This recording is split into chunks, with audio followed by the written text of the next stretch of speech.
Hoje eu trago pra vocês a história dos quadros amaldiçoados das crianças chorando. E eu já vou dizer aqui que essa daqui é uma história tão bizarra e absurda que não faz sentido nenhum, mas que ao mesmo tempo pra mim é bastante perturbadora. Eu sou Lorelai Fox e aqui no meu canal eu adoro trazer esses vídeos sobre temas de conspiração, temas assustadores, temas bizarros e muita coisa boba também. Eu já peço pra você que se inscreva se tiver coragem, porque esse vídeo, por mais surto que seja, pode dar medo também. Nos anos de 1970 a 1980, o pintor italiano Bruno Amadio fez uma coleção de telas. Ele era bastante talentoso, tem aquele estilo de pintura italiana mesmo, bastante sombra e luz, algo que lembra ali as pinturas renascentistas, um jogo de luz bastante dramático. E ele fez uma coleção de aproximadamente 27 a 28 telas, quadros que se tornaram icônicos e muito famosos. Mas não eram quadros normais, eram quadros de crianças chorando. Por si só, pra mim, essa já é uma das partes que mais chama a atenção nessa história toda. Eu acho bizarro os quadros. Esses quadros atormentam qualquer um que vê eles. São uma série de crianças, meninos e meninas, com roupas assim, roupas antigas, como se eles estivessem vivendo em outra época.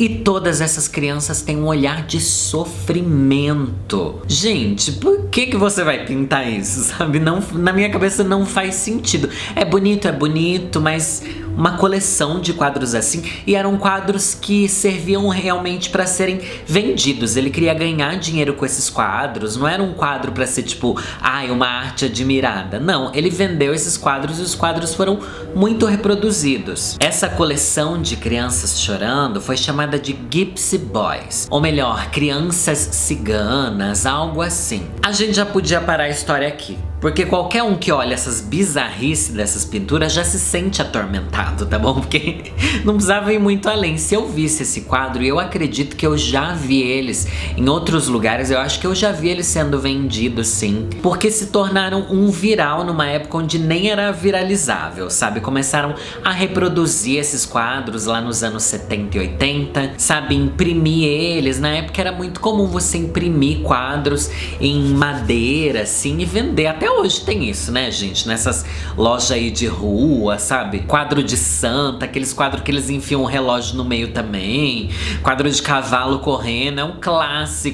E os quadros das crianças chorando também eram um clássico daquela época. Entretanto, a história começa a ficar ainda mais bizarra, porque no ano de 1985 saiu uma matéria no jornal britânico The Sun, escrita pelo jornalista John Murphy, que descrevia um incêndio muito grande que ocorreu em uma casa, um incêndio que teria destruído todas as paredes, queimado a casa inteira de uma família e que por sorte ninguém saiu ferido, conseguiram todos escapar. Mas o mais bizarro desse incêndio noticiado foi que a única coisa que se manteve intacta dentro dessa casa foi o quadro de um dos meninos chorando. Um dos primeiros quadros da coleção, o quadro mais icônico. O jornalista a princípio pensou, tá bom, tudo bem, não é nada demais, né? Às vezes acontece, você tá de um furacão, destruir tudo e só sobrar uma cristaleira cheia de taças dentro que não se quebram nenhuma, sabe? Esse tipo de coisa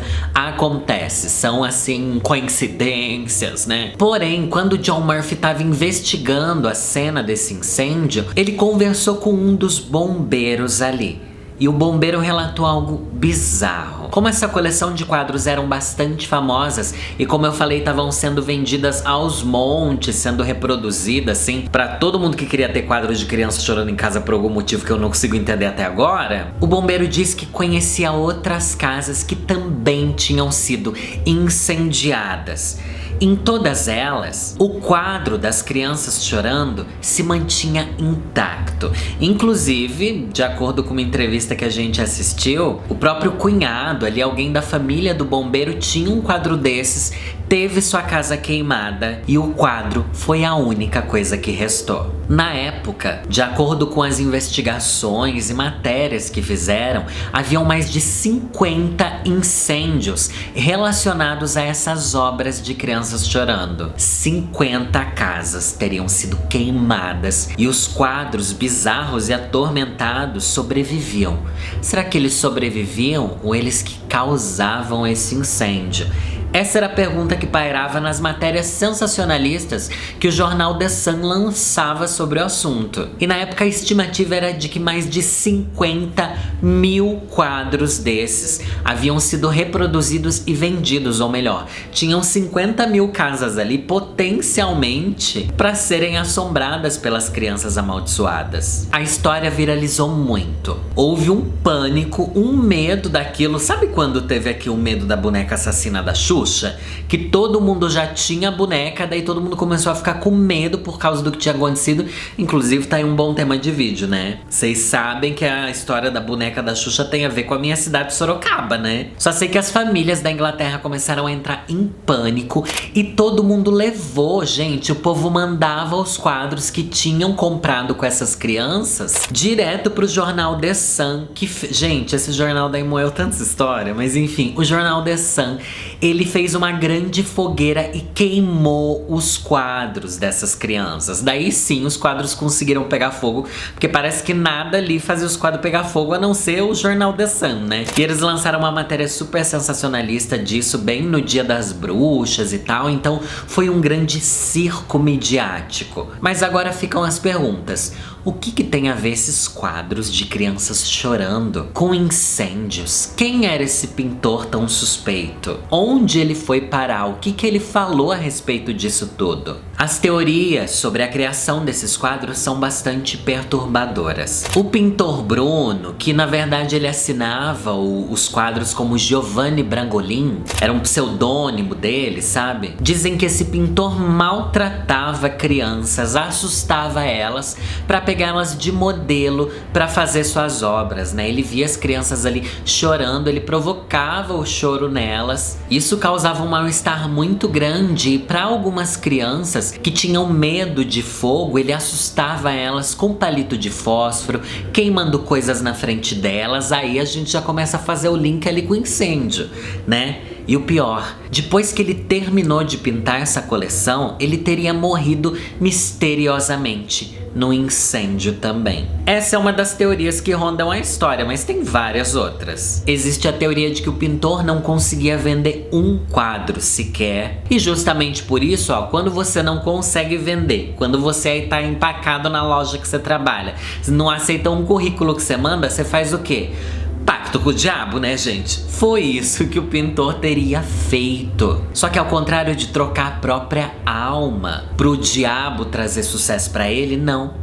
Ele falou assim, ó, você vai ficar com a alma das pessoas que comprarem as minhas obras. Por isso, justamente, quando as pessoas adquiriam quadros com aquelas imagens bastante perturbadoras e assustadoras, coisas estranhas começariam a acontecer nessas casas.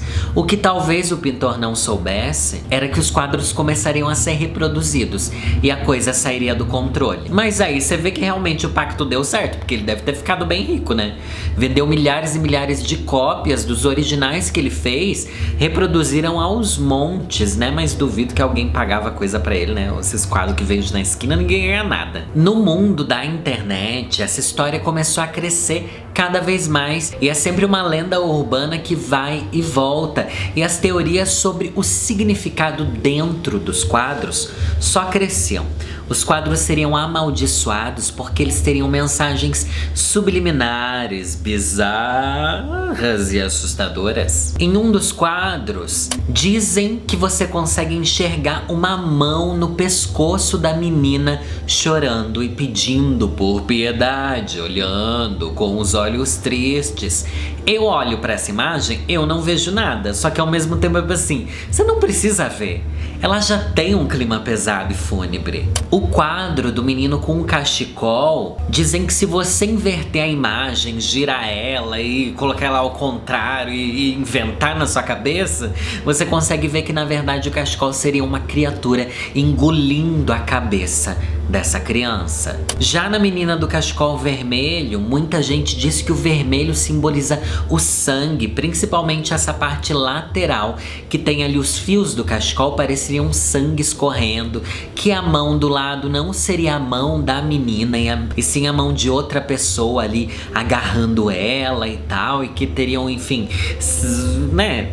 Não sei, você pode inventar o que for olhando pra isso. E tem várias outras imagens. Tem a imagem também desse menino com uma luz bastante estranha e lateral no rosto, bastante sombra no rosto dele, que ele olha fixamente pra você. Essa pra mim é uma das mais assustadoras. E muita gente diz que essa imagem simboliza que as crianças estariam mortas. Se você reparar, o olho dele ali na sombra parece que não existe. Parece que na verdade ele é ali como se fosse um olho de uma caveira, profundo, escuro, sabe? Algo assim que a criança não tem vida dentro dela. Cada uma das imagens, cada uma das 27 telas, você consegue achar significados ocultos. Você mesmo, se pegar, olhar uma delas, consegue inventar uns 8, tá bom, gente?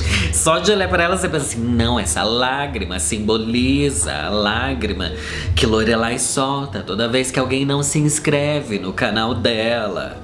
Vou te assombrar, hein, se não se inscrever no meu canal. Aqui no Brasil, essas lendas também vieram com força. Dizem que o Giovanni Bragolin, o codinome do Bruno, né, já teria dado até uma entrevista ao Fantástico, alertando as pessoas que as obras eram sim amaldiçoadas, que era para as pessoas ficarem longe delas, porque até no Brasil teve reprodução desses quadros, gente. Obviamente isso não passa de lenda da internet, essa entrevista no Fantástico nunca existiu, só que como sempre e como tudo, o povo continua repassando a história, né? Porque a gente gosta da teoria ali da bizarrice. E dizem que aqui no Brasil também tinha a lenda das casas queimadas, tá? Diz que muita gente tentou queimar os quadros e não conseguia, que as pessoas viam os quadros se moverem, que as pessoas enxergavam os quadros à noite, dependendo da luz, você enxergava como se as crianças te olhassem, sabe? Como se o olhar delas te acompanhassem, o que eu não duvido, tá? As crianças são perturbadoras. Mas você sabe que a vovozinha traz aqui todo esse mundo de mistério, mas a gente também traz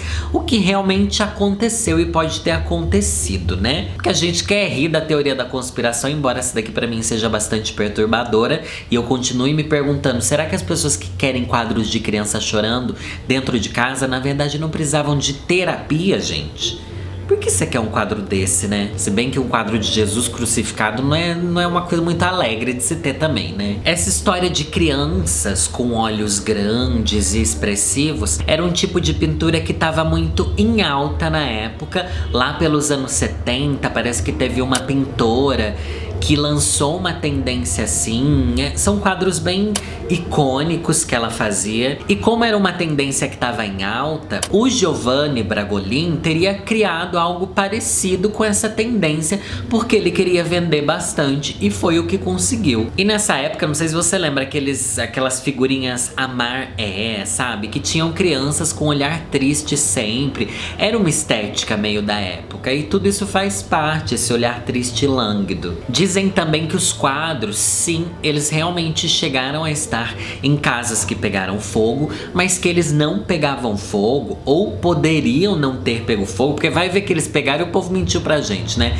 Vai ver que nada disso aconteceu porque eles eram feitos com um material de alta densidade, um compensado, uma madeira de alta densidade, que era muito mais difícil de pegar fogo do que outras coisas, como por exemplo carpete, cortinas dentro de casa que pegam fogo com muita mais facilidade. O Bruno Amadio, ele morreu em 1981, ou melhor, ele morreu antes dessa primeira matéria de 85 que começou a criar essa lenda a partir dos quadros dele. Então ele nunca deu uma entrevista sobre isso no Fantástico e ele também não morreu no incêndio. Só que agora a gente pergunta, um jornal como o The Sun, repórteres que escreveram essas matérias ali, colocando o nome ali, falando assim, ó, foi isso que aconteceu e tal, não é algo da gente suspeitar? Tipo, se foi tão legitimado pela imprensa, a gente acaba acreditando, né? Mas dizem que lá na época dos anos 80, o jornal The Sun tinha uma grande rivalidade com outro jornal que era o Daily Mirror. E uma das artimanhas para eles terem muito mais sucesso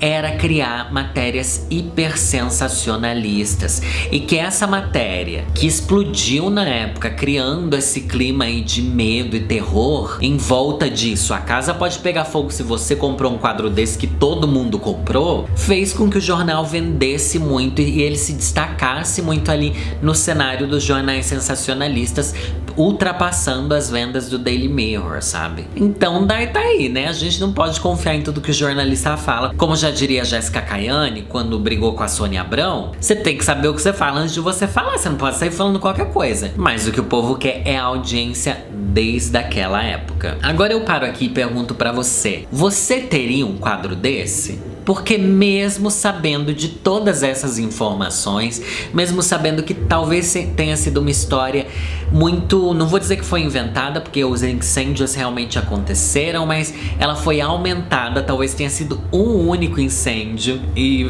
falaram que era um monte, blá blá blá, né? Você teria um quadro desse mesmo sabendo que era tudo mentira? Eu não teria, porque esse quadro me dá medo, gente. Esses quadros pra mim são atormentados, sim. Eu acho que eu não conseguiria ter coragem de olhar pra eles. Inclusive, olha como eu cheguei nesse tema hoje, tá bom? Eu vou contar aqui no final do vídeo, não tem nada a ver, tá?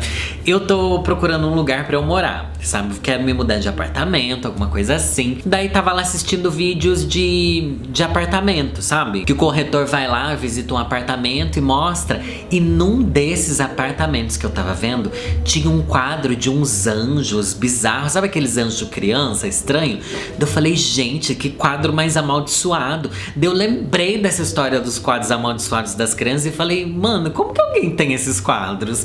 Vou escrever um roteiro disso, vim aqui e entreguei, gente, olha. Ai, um surto, gente. Espero que você tenha gostado, se divertido e conhecido um pouco da lenda dos quadros amaldiçoados das crianças choronas. Temos vídeos no canal de terça, quinta e domingo. Quarta-feira, dia de live. Sexta-feira, novo episódio do meu podcast. Também não deixe de me seguir no Instagram, embora todo mundo já esteja parando de me seguir lá e ninguém mais assista meus stories. Não tô aqui desesperada pedindo, pelo amor de Deus, me ajuda a engajar porque eu tenho publi pra fazer, mas tô pedindo sim. E também vou pedir pra vocês votarem pra mim no prêmio IBEST, gente. Vou deixar na descrição desse vídeo o link pra vocês votarem. Quem sabe não vem aí o prêmio de um dos maiores influenciadores LGBTQIAP+, desse ano. Espero que eu ganhe, gente. Me ajuda aí, vota bastante. Meu nome é Lorelai Fox e é nessa que eu vou.